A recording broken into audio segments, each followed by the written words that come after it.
It has been a wild, deadly, and dangerous 10 days in Israel, Iran, Syria, and the Middle East. Here is a look back at some of the key developments as we talk, and the impact that the Israel-Iran tension in Syria is having around the world. It is now clearly at the forefront of American foreign policy. Yet another member of Iran's National Security Committee is promising retaliation soon against Israel. NBC News produced a report citing senior U.S. officials that the Israel-Iran situation is the most likely conflict to boil over into war this year.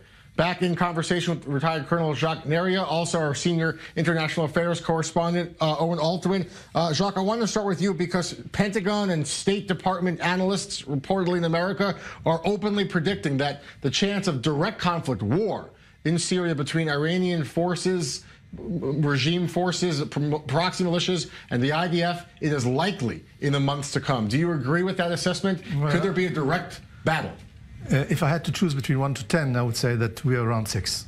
So, I mean, we shouldn't overestimate and we shouldn't underestimate. The thing is that basically all the actors in the area are not interested. The main actors are not interested in an open war with Israel, certainly, since Sheikh Assad is not exactly, right now, has not succeeded in consolidating his regime. But, Jacques, at some point, the Israeli reported airstrikes in Syria, they're more frequent, they're more deadly, they're going deeper into Syrian territory. At some point, doesn't Iran have to do something? They have to try and do something. Well, allow me to remind you that after the Israel just eliminated at the time Abbas Musawi, the Hezbollah, the chief in 1992, Iranians took their time. It was, and then they hit not in Israel, but rather in Argentina.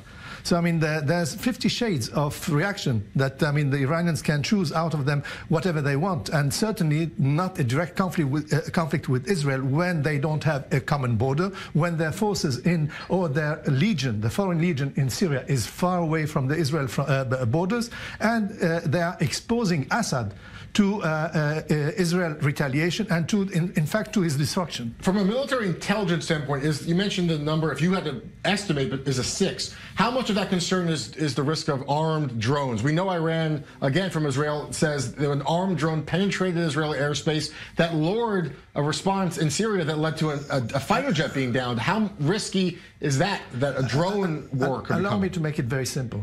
If Iran hits Israel, and Israel gets casualties and people who die in a sizable size, then Israel will have to react. And this is the beginning of a miscalculation from the Iranians, and then we are into an armed conflict, which could be a mini conflict, not necessarily an open ground conflict, but limited to certain areas.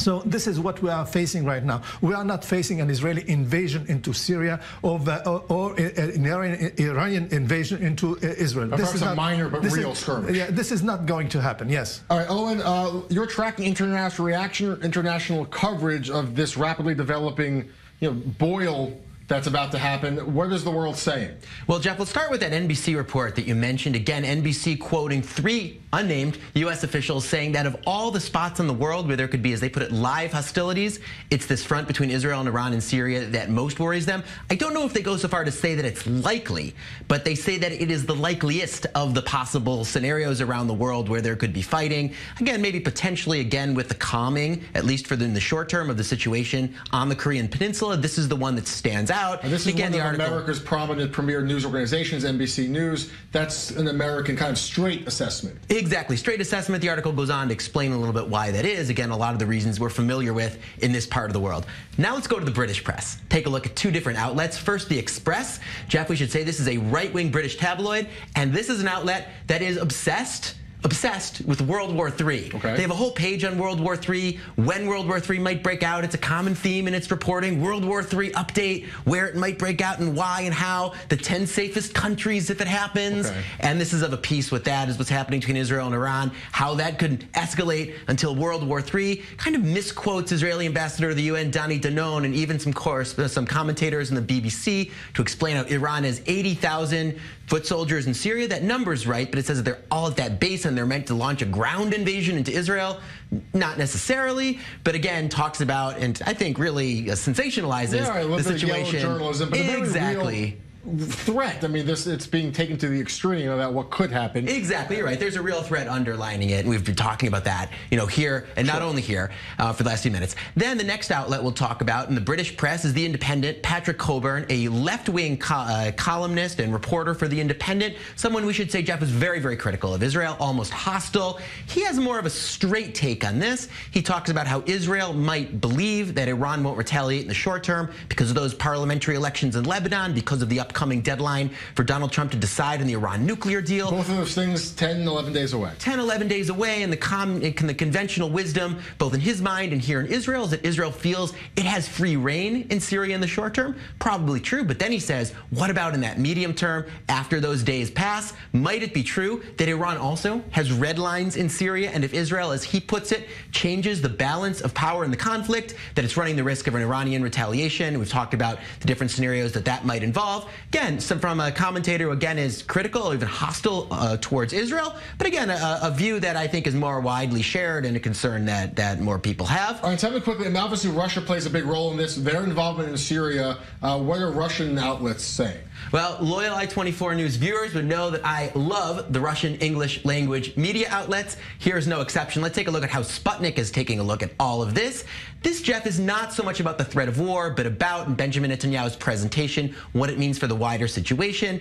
It runs an interview with Iran Etzion, a left-wing Israeli veteran diplomat, again, someone who's active in Israeli media as well. And Iran mostly talks about how the presentation puts Iran on its back foot because it puts Iran on the defensive and so forth. But one thing he says at the end, Jeff, he says Russia is the indispensable player, the indispensable mediator between Israel and Iran. It's the only party that can really talk to both sides with credibility. Of course, Sputnik loves that. Just shows how important Russia is in the Middle East. But I will say this, it is interesting to see a Russian outlet run an interview like this, which again is not critical towards Israel, but shows how Russia sees the situation, or may indicate how Russia sees the situation with a lot of nuance and is not entirely ready to fully take Iran's side. Okay, so thanks, Owen, breaking it down, really news outlets from around the world. Jacques, what do you make of all of these reports?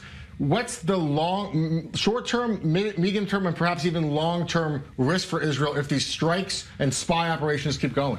Look, in my view, my assessment is that till the mid-May, there's nothing going to happen. Nothing's going to happen. Now we have elections in Lebanon. You have the 12th of May deadline where Trump has to make a decision, yes or no.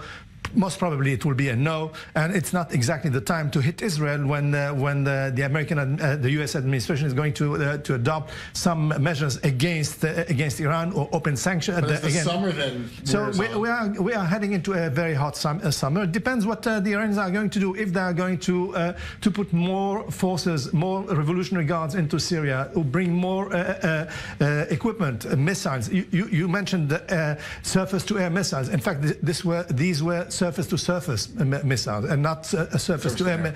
So I mean, and this is a component which is critical for Israel, certainly if they are very accurate. So if this is going to happen, then we will advance, step after step into a real situation where a conflict could be envisaged between us and Iran and Hezbollah.